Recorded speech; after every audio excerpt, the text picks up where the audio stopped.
What we're talking about today is something that your device builds up quietly in the background. It's not a virus, and it's not some app that you forgot to uninstall. It is a normal feature called cache data. Hey everybody, and welcome back to Safety Detectives. And remember, if you like simple tech explainer videos that actually fix real problems, then be sure to hit like and subscribe to see our future videos. All right, let's start with the basics. What is cache data? Cache data is basically your device saving small pieces of apps and websites so it does not have to reload them every single time. Think of it as short-term memory like RAM. To make this more clear, picture your device as a giant library. Your main storage is the whole building. It has everything, but it takes time to walk around and find exactly what you need. So your cache is the small shelf that sits on your desk. You keep the books that you use all the time right next to you, and it's faster, easier, and saves you trips across the room.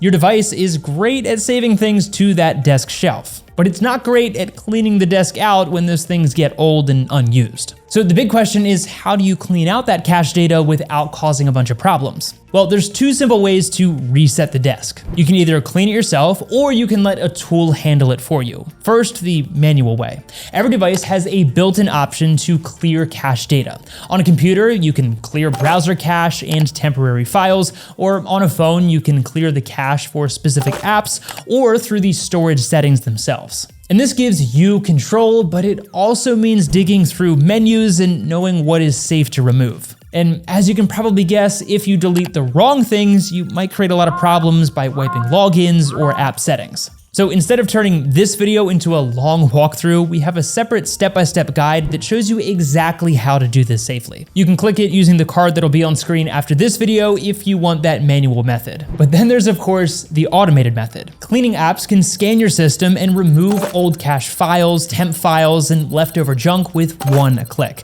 And it's faster, safer, and easier for most users. We also have a full video comparing the best cleaning apps, so you can pick the one that works best for you. And again, you'll find that linked on the screen and down in the description at the end of this video. But what actually happens when you clear your cache? Well, the first time you open an app or a website, it might load a little bit slower because it's rebuilding fresh copies. But after that, your device should feel noticeably lighter and faster. You get storage space back, old bugs disappear, and apps stop fighting with outdated files. If you want to clean it yourself, watch our manual cleaning guide here, or if you prefer a one-click solution, you can check out our best cleaning apps review here. But as always, thank you so much for watching Safety Detectives, and we'll see you in the next video.